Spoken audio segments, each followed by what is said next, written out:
Hi and welcome to the channel where we are storytelling and role-playing in Crusader Kings 3. By storytelling I mean that I am writing story parts appearing on the screen when I'm influenced to do so by the events that transpire in the game and the things that the people around us do and what I imagine that they would think and feel and how they will act behind the scenes, so to speak. So I'm adding depth behind and flavor to the events, whether it's events that appear on the screen or political events in the world around us. And role-playing is of course I'm playing the game, trying to achieve what I want in accordance with my character's personality, so I take his traits into consideration. But not only that, I mold him into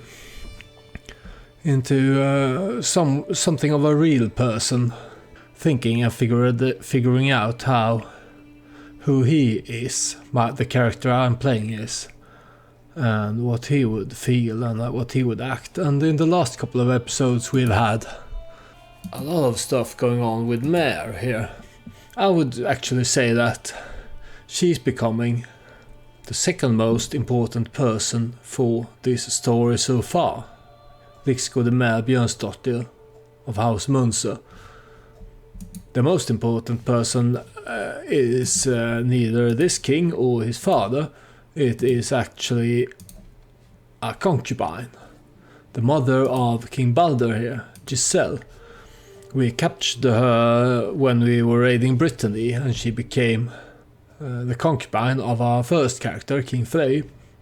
And she was an amazing woman, really. She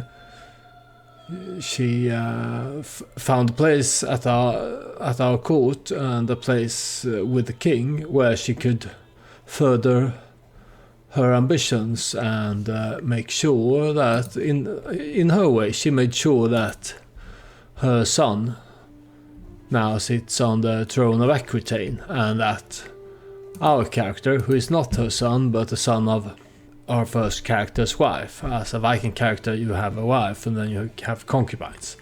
But Giselle, she's been I think the most important character in the story so far, and Maer here, she's starting to develop into the second most important. She was the daughter of the first king of Sweden, Chieftain Björn here. My first character Frey took the kingdom title from him, and in that war Maer was imprisoned. She was only a child then, and she was brought up in house arrest with us here at Lödöse. It's our capital in Västergötland, our ancestral home. When she was brought up there in house arrest, and when she was an adult, I believe in her 20s, the king saw fit to, because he always had a soft spot for her, because even when she was in house arrest she always looked happy. It was not that she was treated badly, but anyway, it's kind of strange being brought up in a house arrest. But her portrait here, I liked her portrait. Me, the player, liked the portrait, and that's how this storyline started, I think. Because the king thought that, oh, she's so happy, she makes me happy. And she's a good person, she's brave, she's patient, and she's forgiving. These are nice traits. It sounds like someone you'd want to be around, right? She's also an astute intellectual and has a very high learning. So even though she was brought up in house arrest, she was brought up there with scrolls and books and tales and stories. So her knowledge of the world is coming more from ancient wisdoms and sagas rather than the understanding of people, because she didn't have a quote-unquote normal childhood. She was alone most of the time, and then there came her her guards and guardians. They brought her food and sometimes they played with her, but it was rare for her to meet children her own age when she was brought up. And then she was released in her 20s and she was made court jester because she's a fearless maniac and a lunatic. So people think her a lunatic, and maybe she is. It's in the eye of the beholder, these things, I suppose. But most people think that Maer, she is crazy. She is far gone. They might like her, but they think he's crazy. They think she's crazy. So that's why she was made court jester, and then there was a vacancy for the position of realm priest, or Riksgodi. And she was the best candidate. She is a high learning here. She knows a lot about the gods. And in the last, I think, the 2 previous episodes, there were storytelling parts when she was definitely up to something. She defended. There was a rabble of people, peasantry and lower nobility, and just a rabble of intolerant people who were wanting to call my concubine Eldgütir Nithing and burn her at the stake. It's maybe because she's a foreigner, or they just don't like her, or maybe it's because the king is a deviant and they blame her for him being a deviant, even though that is definitely not true. He became a deviant on his own. She has nothing to do with it. But anyway, Maer, she defended this woman. There's also a conspiracy going on to murder her. We have heard talk of this conspiracy, but it's mostly rumors, so we don't know who's behind it and why. And then in the last episode we were down here waging war in Polabia when we, for a brief moment, put our nephew on the throne as king of Polabia. But before we could react, really, he was the old king. We were fighting his war against some Thuringians here, trying to invade his new kingdom. And while we were away fighting this war, the old king took the opportunity to take his crown back, and he spared. He was merciful. This King Kruto, he is a cousin, I think, to his father. They are related somehow. So he spared Gretti's life here, but he had to step down from the throne and accept being a lowly chief of mason.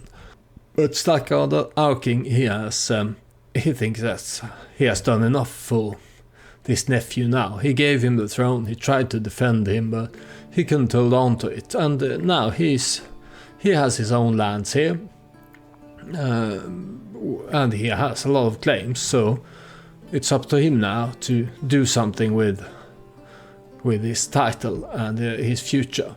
And maybe this branch of the family is the sound of our half-sister Gerda here. Maybe he can become something. That's for the future. I think King Starkadr, for now, he thinks that he's done with this. But anyway, when we were down here fighting, Maer, she came to us and she was starting to speak about a prophecy. And the prophecy is written down and it's appearing on the screen in the previous episode if you want to go and watch, if you haven't. But there was a prophecy about the king and where the oceans rest and where the roots, the truth of the roots in the woods, and I don't remember it now, but I wrote it down and it's rhyming, so go and check it out if you haven't.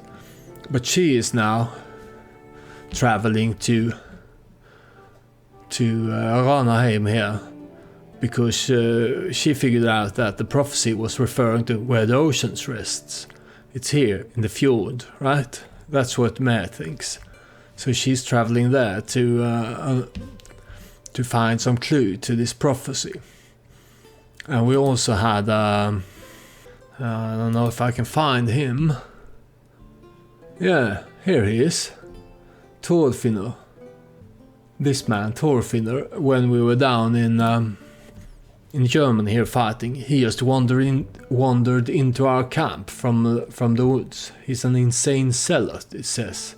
He's also a berserker, a drunkard, winter soldier, brilliant strategist, wrathful, zealous, and impatient.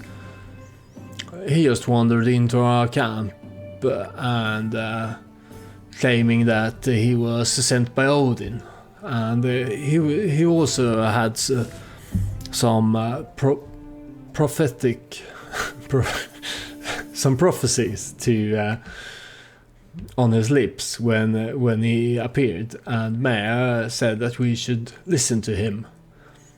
He's obviously insane. My king here is a cynical, so he doesn't necessarily believe this stuff, but Maer, she is a convincing woman, and the king has always liked her, and he respects her, even though most people think she is a lunatic. He put her on his council, and it was not a jest. It was not like, look, here's the daughter of the former king, let's make her the realm priest. No, it was because he respects her as an astute intellectual, even though she is a lunatic. And even though he, as a cynical, doesn't necessarily believe all the mumbo-jumbo stuff that she and this Thorder is talking about. Oh, this Thorfinnur, here he is. All the mumbo-jumbo stuff that they are talking about, he thinks that maybe I can... Oh, at least he thinks that I should let her go and do what she does. And maybe there's something beneficial in it for me, because his father was also cynical, but he used the gods and religion to claim the kingdom. So even though he's a cynical, he is not he's not a stranger to using superstitious beliefs of people to further his own interests. He doesn't know yet what it is that Mary is talking about, but he's gonna let her go up here and find this clue. And also, I'm starting to I'm feeling Starkadr. I think it's obviously because I, as the player, have my own personality, and I'm feeling his cynical trait here, his cynicism. Because when he was a boy, he was a curious boy. He wanted to know everything about the gods and the sagas and stuff. His father made him become a charismatic negotiator, made him deal with people because he knew that he would be there, so he wanted him to be a people's person. He really had no inclination for this. He was more of a man who liked fantasies and sagas and being in his own head, but he was forced into being a king, and he's reasonably good at it. But these traits, impatient, gluttonous, and cynical, he has developed as a defense for him to cope with the position he's been put into. So, like Starkadr, I suppose when I was a kid, I always liked mysterious stuff and sagas and mystical things. I lived mostly in my own head, so I was out playing in the woods, making up the stories and stuff. But then, at some point, I guess everyone has to deal with people and kids your own age and being a part of social situations in school and stuff. I'm an old man now, so I've gotten over it. But I think me being forced to deal with people, thrown out from from the nice world I've built for myself in my own head, being a child running around in the woods playing for myself by myself. It made me something of a cynical. I mean, I like people. I've got some friends that I enjoy hanging out with, but I wasn't born a cynical. I became one, and I think that's that God as well.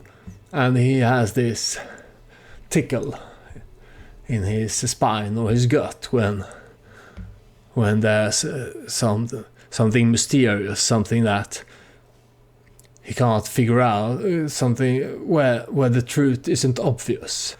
He's an intelligent man, but he can't figure it out like you can figure out 2 + 2 is 4. No, the answer is elusive, alluring. It's like chasing something that you're never gonna be able to grasp, but you're still gonna chase it. Being a cynical man, he oftentimes thinks that why bother? But it still tickles his fantasies and his thoughts. So that's why he's gonna let Maer do her thing and let see what becomes of this prophecy. Because whatever becomes of it, he might be able to use it. But for now, we are going down again to help our brother Balder, who is king of Aquitaine, defend against some rebels. We have done this a lot in the past few episodes, but we're gonna keep on defending him because he is our brother and our friends, and we put him on this throne, and we have a responsibility to see to it that he can keep it for as long as he can. I saw that there are some raiders here, so let's go beat them while we're at it. Oh, I had a mental break while this battle is going on here. Ruling has been such exhausting work of late. It's like no subject of Sweden can wipe their ass without my express instructions. I know that feeling. I was in the middle of planning a small getaway to a famous tavern where I will be trying exotic foreign cuisine when a servant comes rushing up to me, babbling about some new trivial catastrophe. So I can think about returning early over lunch, or talk to my friend, or cancel my plans. No, I'm a gluttonous man, so I'll stay and eat some lunch and think about getting some rest after I've eaten. I'm no longer overwhelmed by stress, that is good. I don't remember exactly why I got stressed, but I actually lose this battle. Looks like. Thought it was gonna be a decisive win for me, but that wasn't the case. Yeah, it was.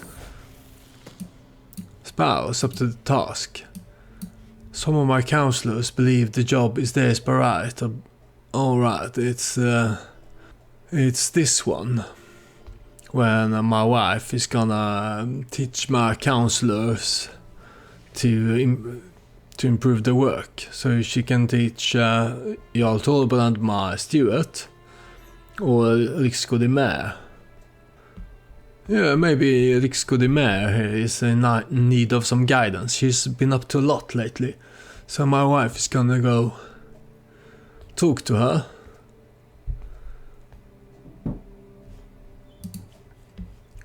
She's a decent woman.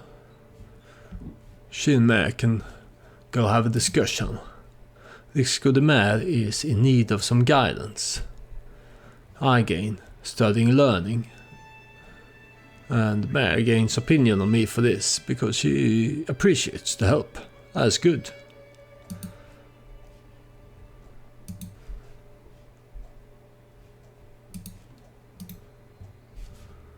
Let's go beat them again, because I don't know if they are no, they are not carrying.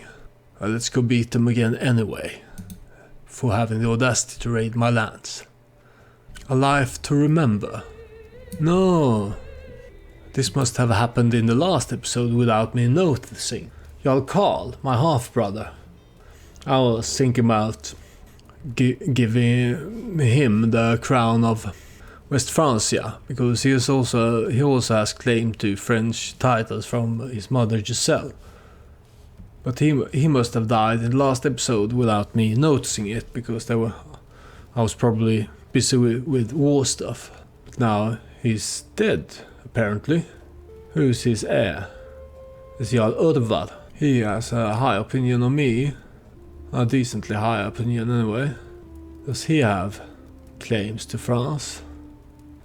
No, he lost them because Karl's claims to France wasn't pressed. They were he had them from his mother and they were unpressed, so his son doesn't have them. That means that this branch of Giselle's children are out of France, unless something really unexpected and peculiar happens. Strange things happens in CK3. That's one of the reasons why I enjoy the game, but it's far-fetched that this branch of the family will ever sit on French thrones. So Jarl Urvar here, he's the new Jarl of Viking. Let's see what becomes of him. And this is interesting in two ways, because his mother, Jarl Urvar's mother here, was... No, because I believe, Jarl Karl here, his first wife was Jordan, and she was the daughter of our first ever chancellor, Jatfather, and our first king's friend and court tutor, Astrider. And the king always wanted to reward Jatfather with his own lands, but Jatfather died before the king could do it. So to honor him, he married his only daughter to Karl here, so that Jatfather's line and story could continue through her. But it looks like she had 2 daughters and a son. But this son did not inherit the jarldom, because his father had another wife with a concubine, I suppose, that's older than him, and there weren't any titles left for him. So now Jatfather's line is he's married to an old woman, so it's not likely that they will have children. They might have, but let's keep an eye on him, and for storytelling purposes I mark him as important. And also let's check, what about Jatfather's other grandchildren? Here's Halla. She's married to a Stake boy. Stake is a family, they are chiefs of Medelpad on the North Baltic coast here in Sweden. So she has married herself into a noble house, that's alright. And then there's Astrider here. She's unmarried, but she is also Jatfather's grandchild. Can we do something for her? No, I could betroth her to one of my sons, but I think it's better to let her destiny play out as the game lets it play out. Maybe someone will marry her and or employ her in some way. So let's take a look at the funeral rites for my brother here. I wasn't friends with this brother. I am friends with King Baldur and my sister Audr. Those are the 2 siblings I am on friendly terms with, but we weren't enemies either, so I should think about this as an elder brother who this was the favorite amongst his siblings, but they were still brothers, and he will honor him with a small symbolic stone ship. Had he been a more important sibling to me, I would have gone with the grander ships, but I think We will not say this is all outrageously expensive, but we will spend some gold to give him a small symbolic stone ship to carry him to Valhalla. And here we are crushing those raiders who are chic enough to try to raid our lands. And now let's send our army down to help my brother. Betrothed can marry. This is my spy master. Yeah, he's the one. He is this boy of House Firdi that the king really trusts him. He is my spy master, my food taster, and my champion. So he really appeared in court, and we really don't know where he came from. But King Starkadr, he has put a lot of trust in this strong bastard, flamboyant trickster. He's a cynical, craven, and deceitful. But for some reason, the king trusts this Arnbjörn Ingjordsson here with his life. He's also betrothed him to Ingrid Andersdotter of Lusekaupanger. Lusekaupanger is my mother's house. My grandfather on my mother's side was Jarl here, of the Jarldom of Lusekaupanger. And this distant relative, she really just appeared in our court. She was a prisoner of war from a conflict in Mercia. But now we have betrothed this one to this distant relative. We obviously, House Lusekaupanger is not an important house politically anymore, but it obviously holds importance to us because it's the house of my mother, a great woman, Sif. But anyway, it looks like they can now have a marriage, so let's get on with it. And I can get a new perk for my lifestyle tree. Yeah, I'm working my way down this tree family hierarchy, and it's good because I have a large family and a lot of children. So let's go with confidant, because I've been under a lot of stress lately, and I have some friends, so this will help me deal with my stress. A curse and done. Here's my rival, Major Anord. I don't really remember why we were rivals, but he's dead, and not one day too soon. I lose some stress, that's good. I had a lot of stress. And let's designate a guardian for my daughter Svanhilda here. She's on a martial education.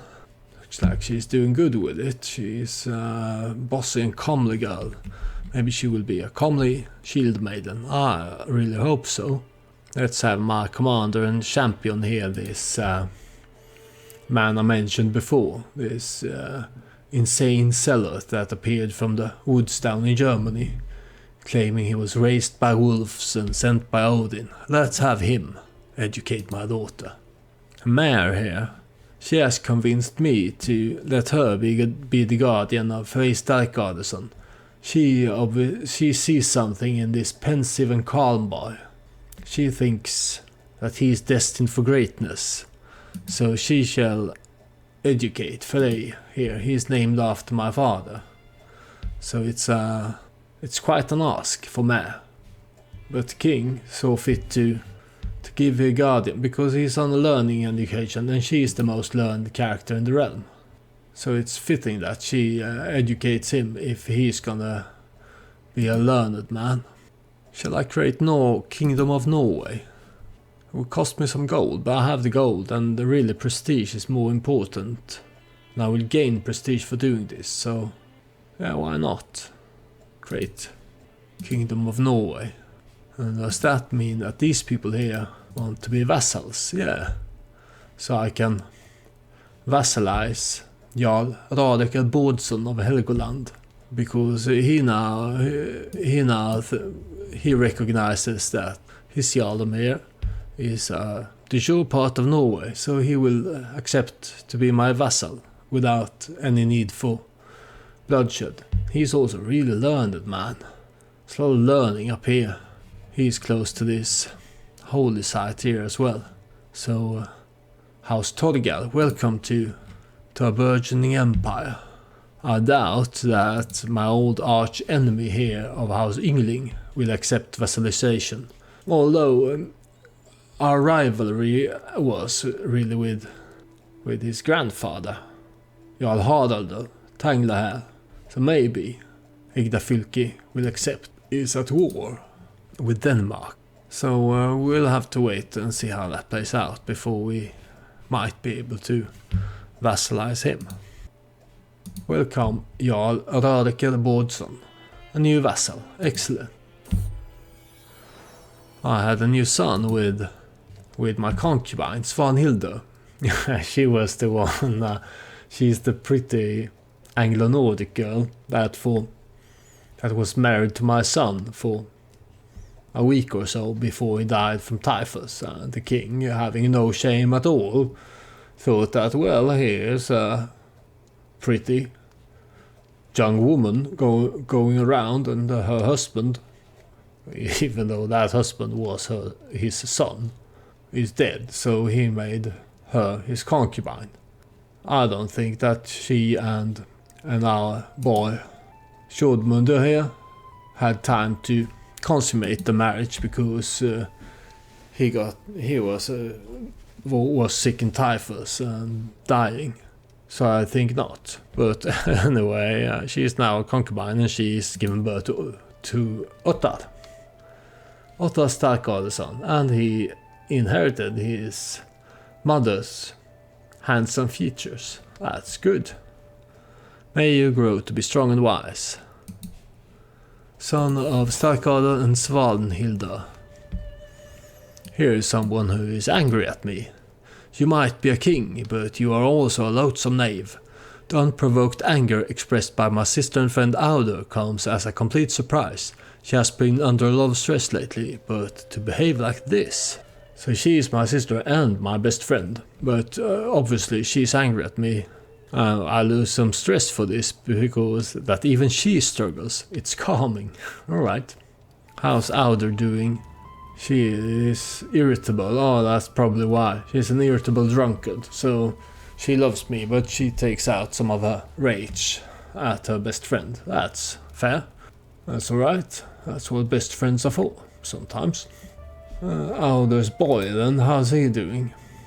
He is doing alright. He's keeping, he's got a lot of titles and he looks like he's holding on to them. That's good. But here is the funeral for my brother, Karl. I stand in front of the small crowd of mourners, eyes sweeping over each of the weeping bereaved in turn, and begin my speech.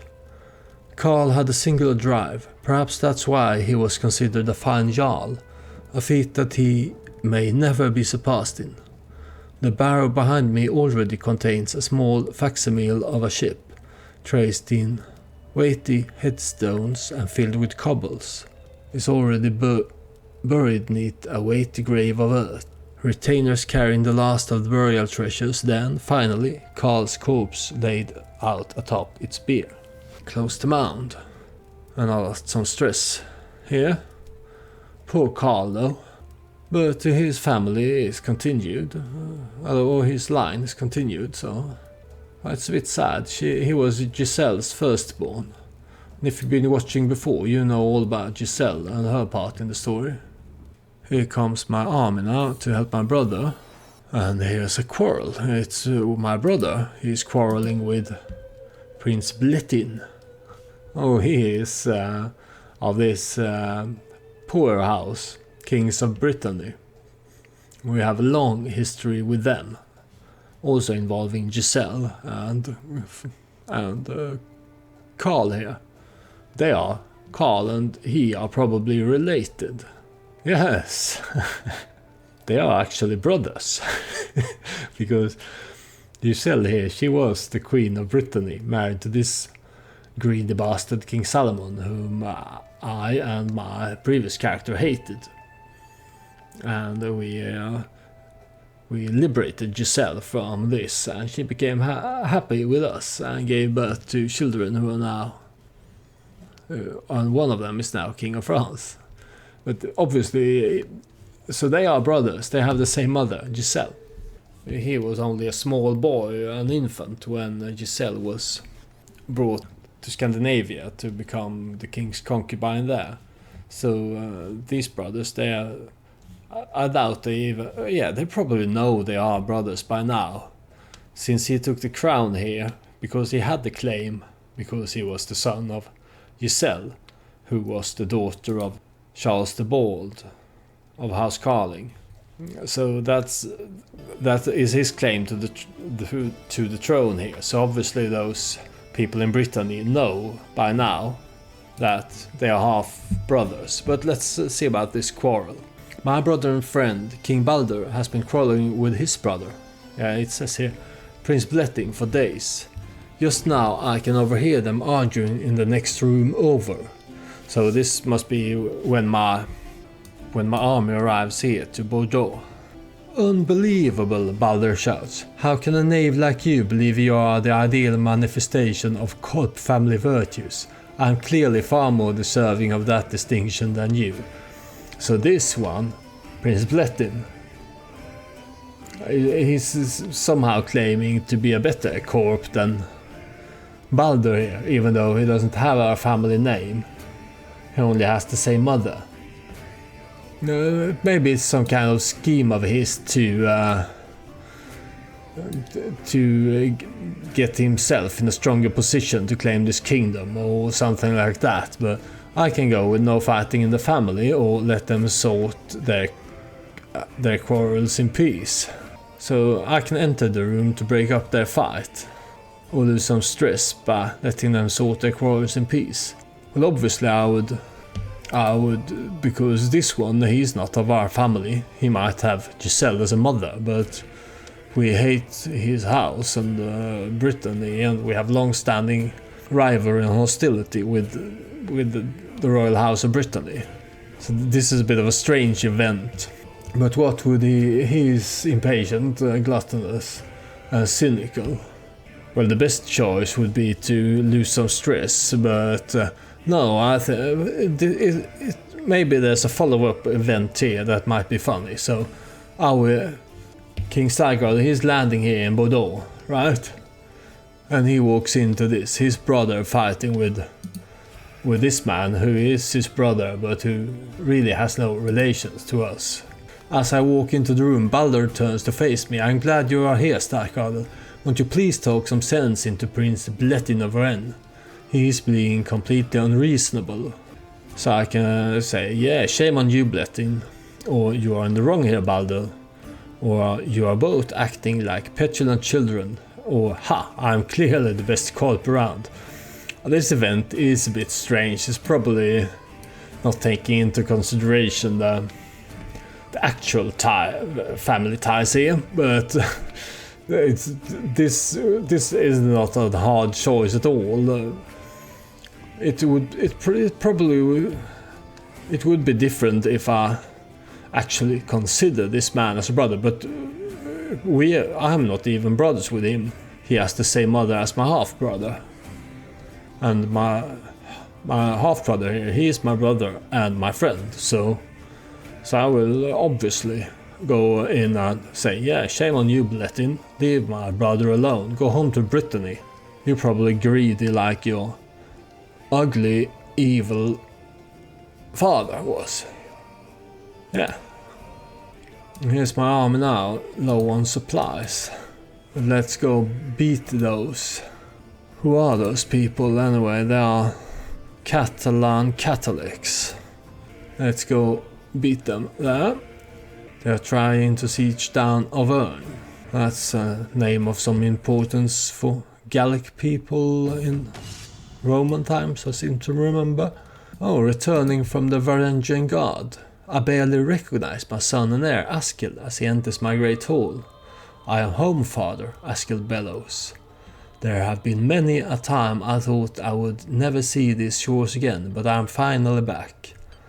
As strange as it is to see my son after all these years, I cannot deny that I am impressed with his Greek dress, his foreign jewelry, and the heavy coffer he has brought with him.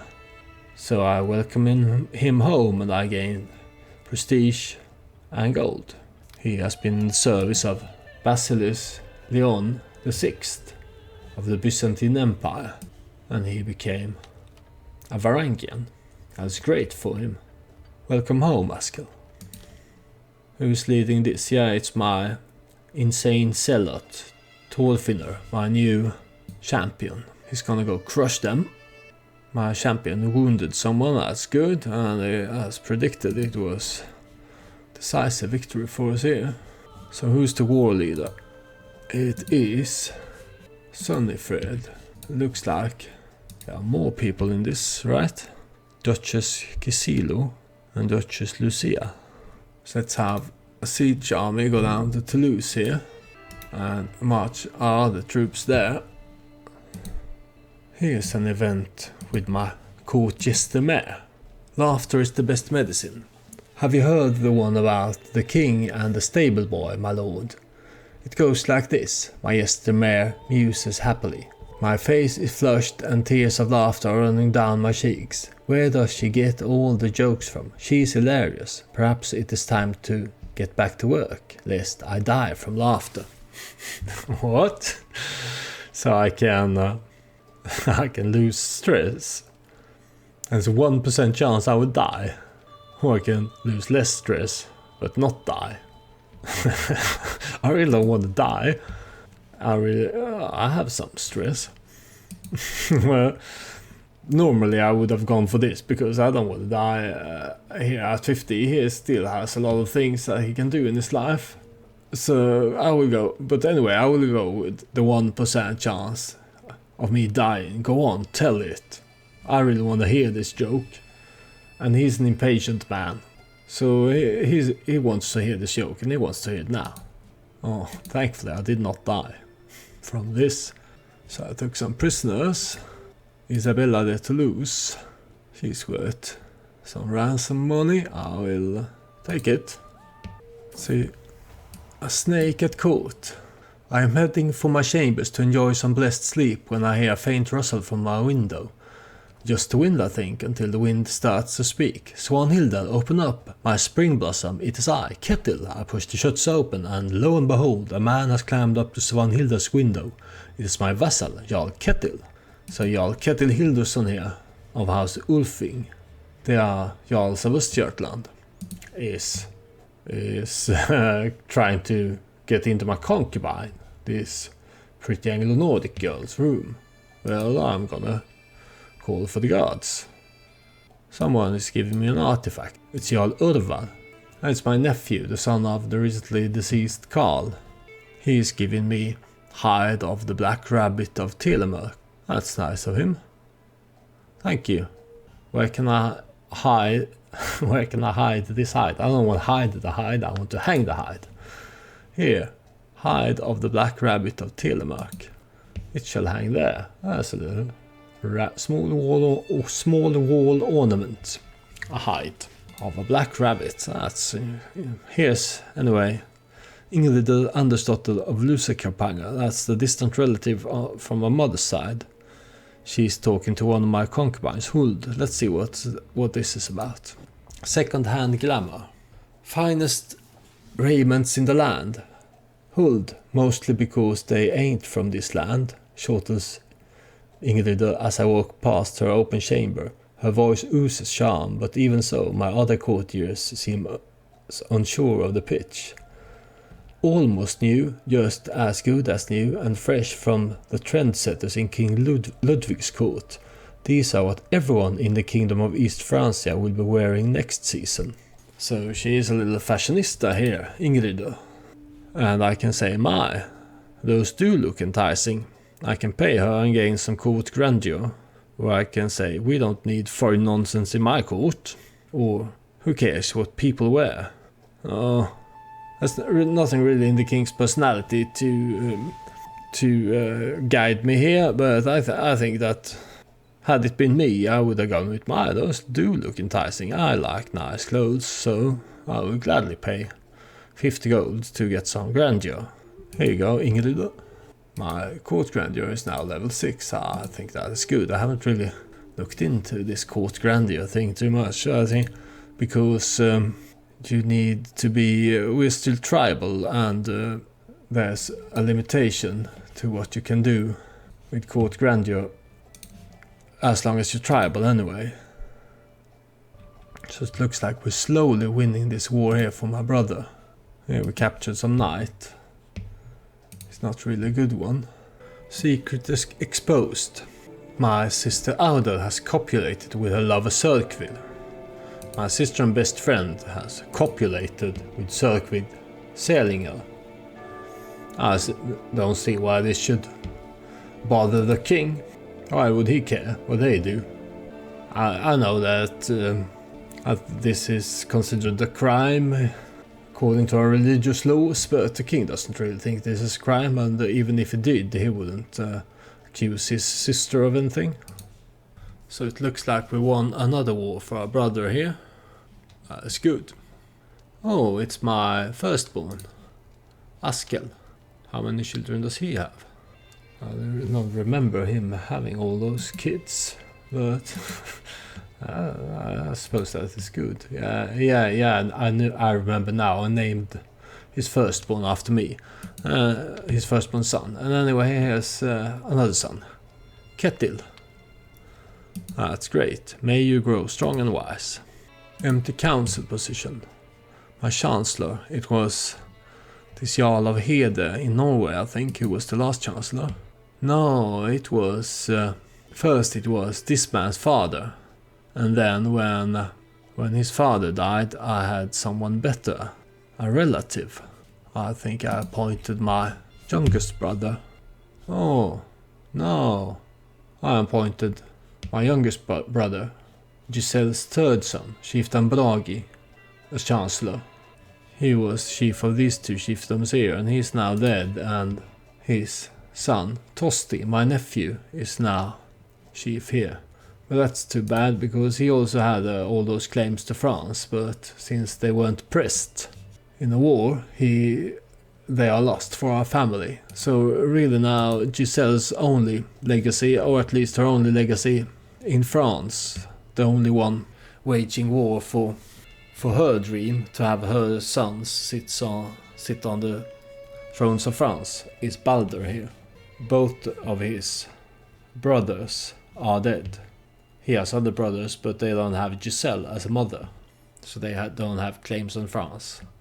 So really Balder now, he's what the Korp family, the House Korp, has in France. But I need a new chancellor, and it looks like this time, because he is a strong vassal, and one of the reasons that he hates me is because he's not in the council. And there's really no one better at the job than him, so let's assign him. And also, now that he is in the council, I will work on swaying him to make him like me better. That should be a good thing. And brother, please make peace. You have won the war. Yeah, there it is. So he gained some popular opinion and other things from this, my brother. I really wish that he could use all the victories I have given him, because he has had many rebellions and I've been there for all of them, helping him win. I really wish that he could have used those victories better to strengthen his own position, because he's still a very weak king. But there's not much I can do about that other than defend him when people rebel against him. So I can hold court, I can hold Blut, and I can raise a rune stone. There are some things I can do, and there's definitely some wars I can do as well. I'm still allied with Aquitaine, my brother there, and also the chieftain of Volin, but it seems like I lost my alliance with Denmark. He's still in a war against Denmark, the one I was looking to ask to vassalize. But I think this is a good place to end this episode. There are a lot of things to tend to in the future, both as our story is concerned, with a storyline with Maer here, with Riksgodi Maer and her prophecy and her hunt for whatever clues she might find up where the oceans rest in the fjords of Norway. And also the usual political stuff. We are still striving to make our house and family as strong as we can, and and also increasing our own power base here. We have had a long-standing alliance with Denmark, but it is broken now since I think the alliance was... I am still married to a queen of Denmark here, but also it was because my sister here was married to this young boy here. But my sister is also dead, sadly. She died of heart failure not that long ago, so I didn't notice that. She was probably buried here, and my stallcarl didn't even attend the funeral. That's bad of him. But anyway, this lunatic, drunkard, irritable Queen of Denmark is dead, and so is our alliance. So maybe we should start to look what we can, if we really need Denmark as an ally anymore, if their lands should be, because this is a de jure part of Sweden, even though it has been a part of Denmark since very early on. For almost 100 years I think this has been a part of Denmark, still a de jure part of Sweden. So maybe we should look into that situation. And this long running alliance between Sweden and Denmark, well, that's one of the appealing parts with CK3, that you can play alternative history lines and alternate history. Because I read somewhere, and I don't doubt it, that Sweden and Denmark are the two nations in the world that has been at war with each other the most times in our history line. There's obviously been peace between Sweden and Denmark for 300 years or more by now, but before that they were at war all the time. So maybe it's time to make this game more realistic and true to history, and go see about what we can do about incorporating Denmark into the Kingdom of Sweden. But that is for the future, and if you want to see the future, you will increase the chances of having me doing more storytelling, role-playing, let's plays, and uploading them to YouTube if you click the like button and the subscribe button. So if you want to see more, consider doing that. And for now, thank you for watching this episode. Goodbye.